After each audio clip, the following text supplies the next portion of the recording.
चाकणकरांचे आणि काय चाकणकरांकडे एक फाईल आहे, सीडी आहे तटकरे साहेबांची काय, त्याच्यामुळे हे राजीनामा होत नाही असा आरोप केला. एक लक्षात घ्या, मला जोपर्यंत माझ्या हातात पेपर नसतात, माझ्या हातात एव्हिडन्स नसतो, तोपर्यंत त्या चाकोरीच्या बाहेर मी एकही शब्द बोलत नाही.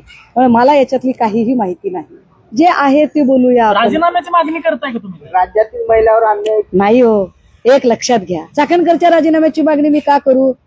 चाकणकर बिचारी नगरपालिकेला त्या उभ्या राहिल्या होत्या, मायनस मतं होती, पडली.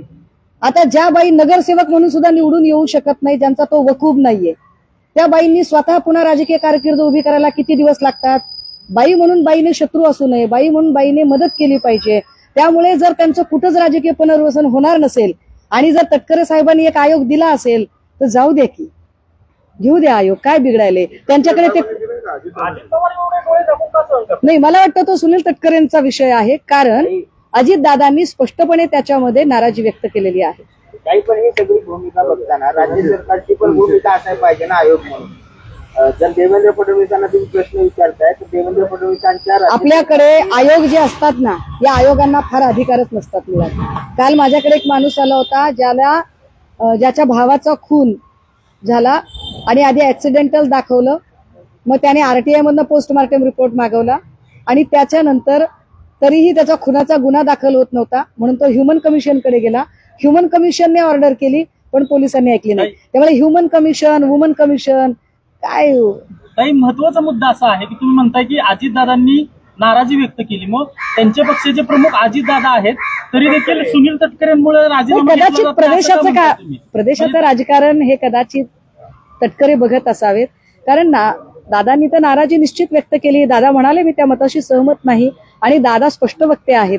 दादा आत बाहेर असं करणारे नाही. हकालपट्टी करू शकतात ना, मग का हकालपट्टी होत नाही? कदाचित प्रदेशाचे अधिकार दिले असतील तटकरेंना. कारण आपल्याला जर आठवत असेल की सन्माननीय अजितदादांनी सूरज चव्हाणची हकालपट्टीच त्याची पदावरून त्याला काढून टाकलेलं होतं, पण पुन्हा त्याचं प्रमोशन करणं आणि त्याला पद देणं हे काम तटकरेंनी केलं. मग आता दादा आणि तटकरे यांच्यामध्ये काही संघर्ष चालू आहे का? नाही, याच्यावरती त्यांच्या पक्षाने जास्त अधिकृत भूमिका मांडावी. It's none of my business. तात्पुरती जी समिती आहे ती बरखास्त करावी असतील नाही, ती समिती नाहीच आहे. एक तपास अधिकारी नेमलेला आहे, पत्र आहे माझ्याकडे, आपण बघा.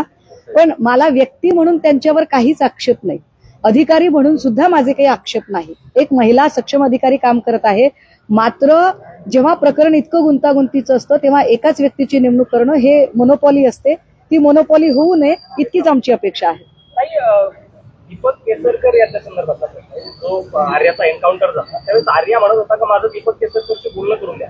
मात्र त्या ठिकाणी जे पोलीस होते आणि विशेषतः ज्यांनी एन्काउंटर केलं त्यांनी केसरकरांसोबत बोलणं करूनच दिलं नाही आर्याचं. म्हणजे हा संस्थात्मक खून वाटतं. ऍडव्होकेट नितीन सातपुते यांनी या संदर्भाने दाखल केलेली याचिका अत्यंत महत्वाची आहे आणि त्यात त्यांनी घेतलेले मुद्दे सुद्धा अत्यंत महत्वाचे आहेत. हा सरळ सरळ संस्थात्मक खून आहे. एखादी व्यक्ती इतकी अगतिक का होते? खरं तर तुम्हाला एन्काउंटर करण्यासारखी परिस्थितीच नाहीये. त्याने कुणावरही हल्ला केलेला नाही, एक भाग आहे.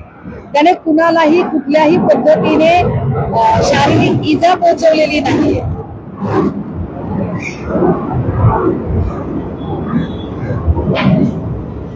त्याने कुणालाही कुठल्याही पद्धतीने शारीरिक इजा पोहोचवलेली नाहीये.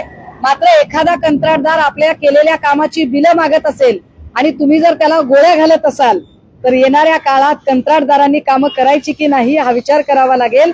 आणि अशा पद्धतीच्या घटना महाराष्ट्राच्या अर्थव्यवस्थेला खीळ घालणाऱ्या आहेत.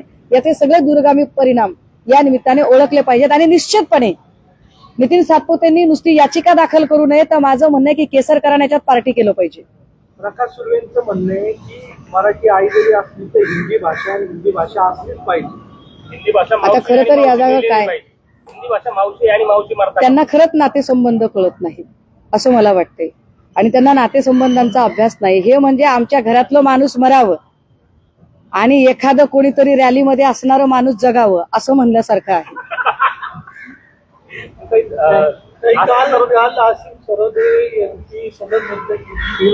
मी त्यावर आजच माझं ट्विट केलेलं आहे. असीम सरोदे यांची सनद रद्द करणं हे अत्यंत दुर्दैवी आहे. ज्या दिवशी सर्वोच्च न्यायालयाच्या सरन्यायाधीशांना बूट भिरकावला त्याच दिवशी न्यायव्यवस्थेला घरघर लागलेली आहे हे स्पष्ट झालेलं होतं. परंतु आत्ता एकीकडे भाजपच्या प्रवक्त्याला न्यायाधीशपदी बसवणं आणि दुसरीकडे मानवी मूल्यासाठी लढणाऱ्या सरोदेन सारख्या माणसाला त्याची सनद रद्द करणं हे संसदीय लोकशाहीचा एकूण मार्ग आता किती दुरापास्त झालेला आहे हे पुन्हा एकदा अधोरेखित करणारा आहे.